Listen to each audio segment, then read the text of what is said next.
Well, howdy there, Internet people. It's Belle again. So today, we're going to talk about voting, counting the votes, and reaching out.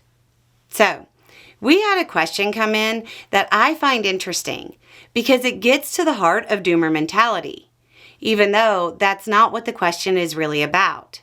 Here's the question.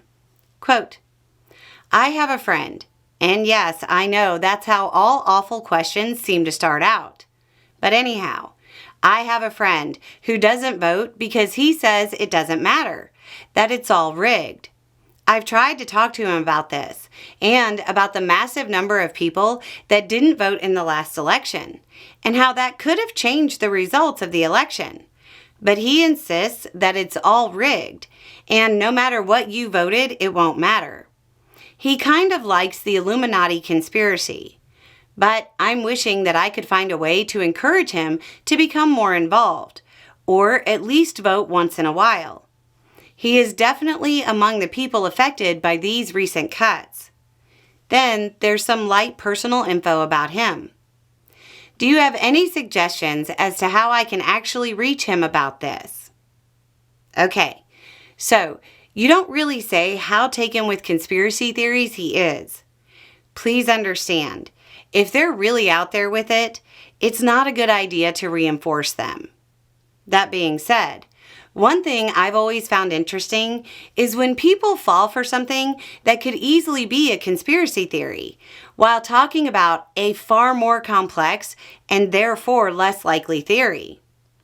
I think there's probably an inverse relationship between the likelihood of believing wild theories and a history of running large projects. For the theories that say elections are all predetermined, they all require one thing that seems ridiculously difficult.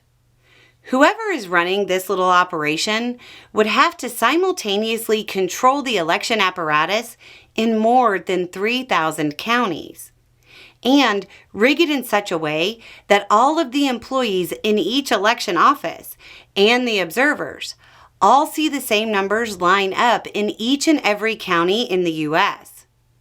There's a lot of safeguards to prevent exactly what your friend thinks is happening. Ask your friend this: what's easier, controlling thousands of counties or convincing people that their vote doesn't matter through the media and social media so they don't vote? Which one do we actually have evidence of? There have been a number of incidents where it's been demonstrated that campaigns took place to depress voter turnout. They, whoever they is, don't have to count the votes if they can convince the working class, the disaffected, and those seeking change not to show up. What did this have to do with doomerism? For a lot of people, those who throw their hands up and say it's pointless are really just latching on to something that gives them an excuse not to get active. Here's something I've always found interesting. We've run relief operations all over the country. We've done projects all over the country. I have never met a doomer at one. And it seems like if they really believed that all was lost or that the government was not going to help out at all, they'd be there, because they can't count on the government to show up.